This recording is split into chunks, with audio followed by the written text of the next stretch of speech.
Vamos começar a debater então com os nossos comentaristas esse retorno agora dos bares e restaurantes, né, já neste final de semana. Zé, o que representa esse recuo do governador João Dória? É a lógica, sentiu a pressão, né?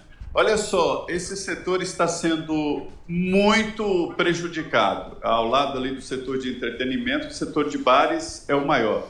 E a situação se agrava porque quando fala vamos abrir, eles compram ingredientes, compram comidas, bebidas, e tudo isso tem prazo de validade. E o que acontece? Fecha de novo, eles perdem todos os insumos comprados. Cada bar fechado, além, evidentemente, de incomodar a sociedade, que não tem lugar para ir almoçar com a família, ele quebra um empresário e leva junto os trabalhadores. Esse setor está sendo, sim, prejudicado. Eu acho ridícula a ideia de que o vírus anda com um relógio no braço e com um calendário no bolso, dizendo, olha, chegou finalmente sexta-feira, sextou, sábado e domingo nós vamos atacar. Não existe isso. E muito menos horário para o vírus atacar. Pelo contrário, se você estende o funcionamento, é evidente que não haverá aglomeração. Paulo, eu vou te dizer uma coisa muito séria aqui. Eu aprendi que o empresário quer sim incentivos, créditos, ajuda financeira, redução de impostos, quer sim. Agora, o principal, a minha observação aqui em Brasília, o principal que os representantes pedem aqui é estabilidade, regulamentação, a estabilidade jurídica e estabilidade de funcionamento. Este é o principal argumento dos representantes dos empresários quando vem a Brasília fazer a defesa. Eu fosse o representante desse setor, eu iria à justiça pedir ressarcimento, pedir uma indenização, porque, veja bem, o Estado pode requisitar, pode determinar o fechamento, pode requisitar bens particulares privados, pode, a lei permite, mas tem que pagar, tem que indenizar. A desapropriação prevê o pagamento, porque manda fechar, tem que pagar lucro cessante, sim. Eu judicializaria esta questão. Joel, agora a manutenção daquele horário de 10 horas da noite continua, né? Continua e veja, alguma restrição faz todo sentido, especialmente nos horários que as pessoas se aglomeram mais.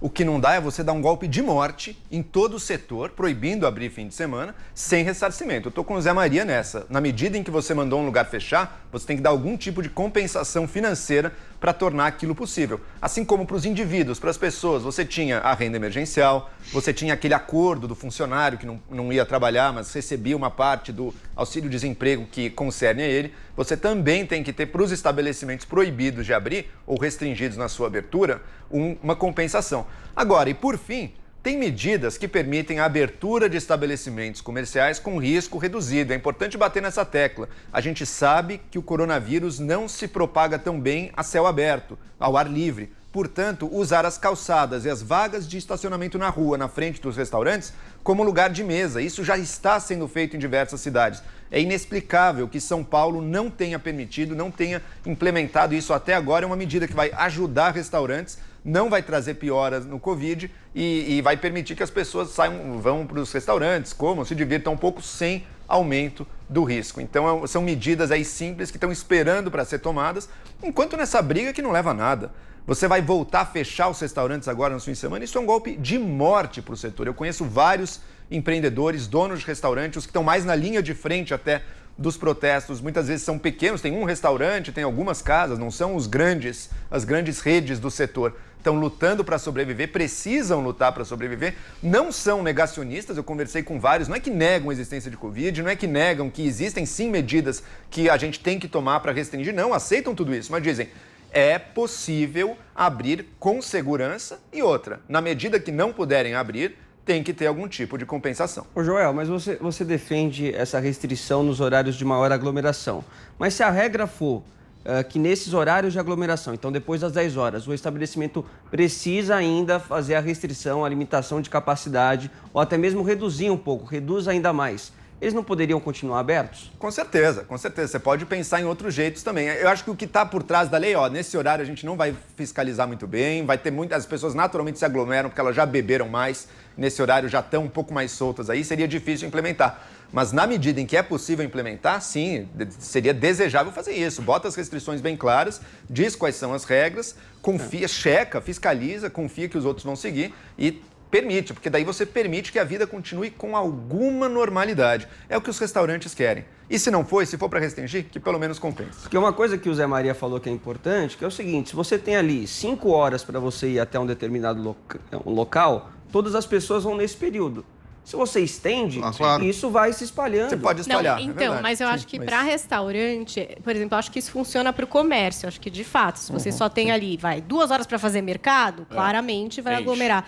Mas o restaurante tem mais a ver com o que o Joel está falando. Depois de um certo horário, tá o pessoal mais que quer beber, quer conversar, vai estar sem máscara, talvez aglomere mais. No final de semana, onde todo mundo pensa, né, em ter uma hora de lazer, em ir comer com a família. Então, é mais por isso. Não é porque o vírus não tem relógio, Zé Maria, mas é porque são momentos em que se imagina que as pessoas vão querer, enfim, estar em restaurantes e já que beberam podem, mais, né? Já tem menos controle, menos controle das suas ações. Agora, Paulinho, eu recebi várias ligações, mensagens de donos de comércio, de restaurantes, enfim, insatisfeitos, dizendo que, olha, não resolveu ainda a história, não é porque voltou atrás nisso que agora a situação ficou maravilhosa, porque 10 horas da noite ainda criou muito problema para os restaurantes e bares aqui de São Paulo, né? Minha sugestão é que eles façam pressão, porque o governador já mostrou que ele é fraco, ele é sujeito à pressão. Eu estou dizendo na PAN aqui há alguns meses que o governador João Dória está perdidinho. Ele foi para Miami, deu ruim, recuou. Aumentou imposto, deu ruim, recuou. Fechou o Estado, deu ruim, recuou. O que mostra, gente, que além do governador ser ruim, o governador ele não só erra, ele é um governador fraco. Sabe por que ele é fraco? Por que ele recua? Porque ele não tem convicção das coisas que faz. Porque as atitudes que ele toma são totalmente midiáticas. É tudo para a plateia ver. Ele fala que é muito científico, tem nada de científico. Quando ele achou que o Bolsonaro era bom para a campanha, que aí ele era o Bolsodória, né? Vocês lembram disso? Depois, quando ele achou que era ruim para a imagem, que de repente o Bolsonaro estava com o filme queimado, ligou para o Paulo Guedes, falou, sai daí, etc, etc, que ele seria o candidato em 2022, estava tudo garantido, voltou atrás. Aí eu já não era mais o Bolsodória. Lembra? Falava mal do Lula o tempo inteiro, que era um bandido, não sei o quê, machão, o Lula, bababá. Agora, quando o Lula já saiu da pauta, o Lula cumpriu o seu papel. Então, não tem espinha. O cara não tem espinha, não tem convicção. E o pior, ele erra muito porque ele vive nessa bolha de puxa-saco dele.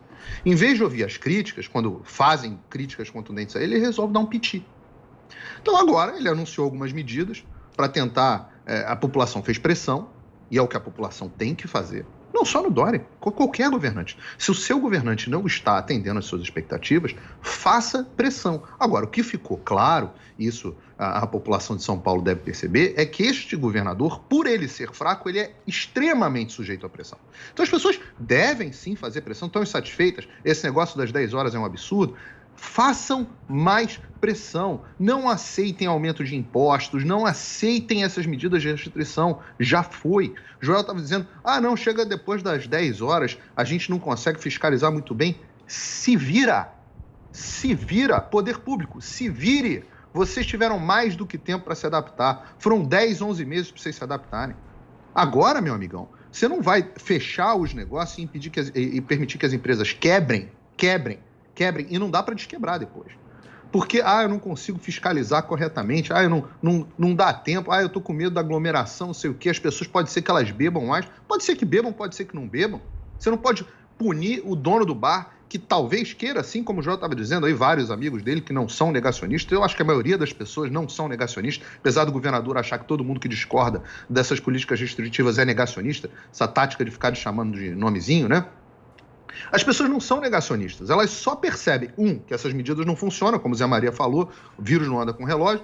2, você tem que ter uma racionalidade, porque as empresas não desquebram. Não dá para desquebrar. Agora parcelou gás, não sei o quê, tá bom, muito bom. E aí? E quem quebrou? Faz o quê, queridão?